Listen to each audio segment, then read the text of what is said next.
tuloy na natin ang paggawa. I-screw na natin yung mga plyboard sa magkabila at saka yung sa pinaka ano niya, press dito sa ibabaw. Ayan, i-screw na natin. Tara!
Ayan, screw ko na yung pinaka-sidings niya.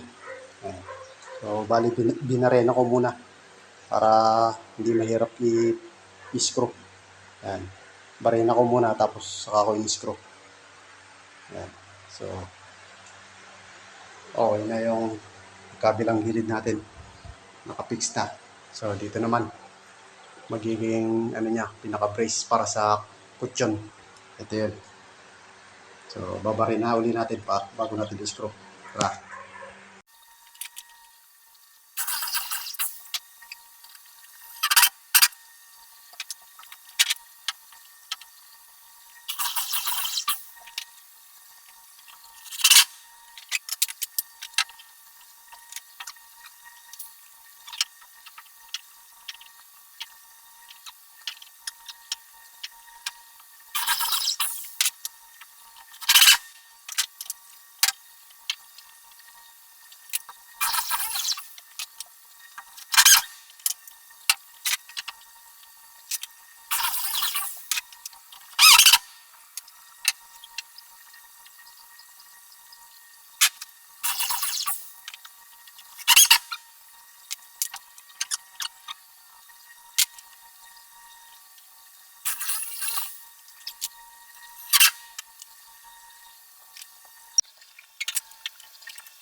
So, ayan na.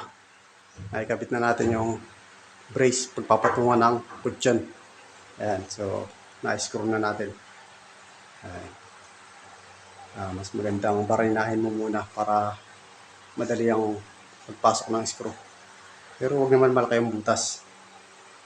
Kailangan maliit ng kaunti dun sa screw. Kung ano yung taba ng screw, maliit ng kaunti. Ayan. Para hindi naman siya maluwag. Ayan. So, okay na. So, gagawin na lang natin ito mga dito. Parang pabalutan pa ulit natin to.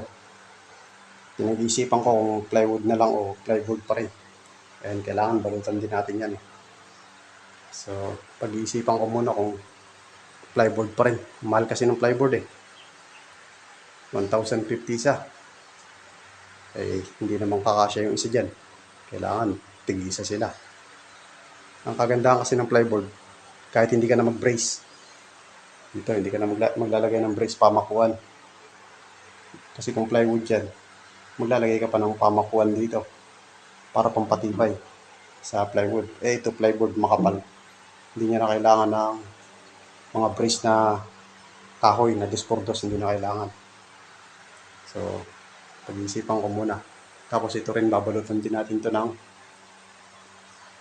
plyboard and sidings para yung kutsyon hindi atras, hindi mauusog.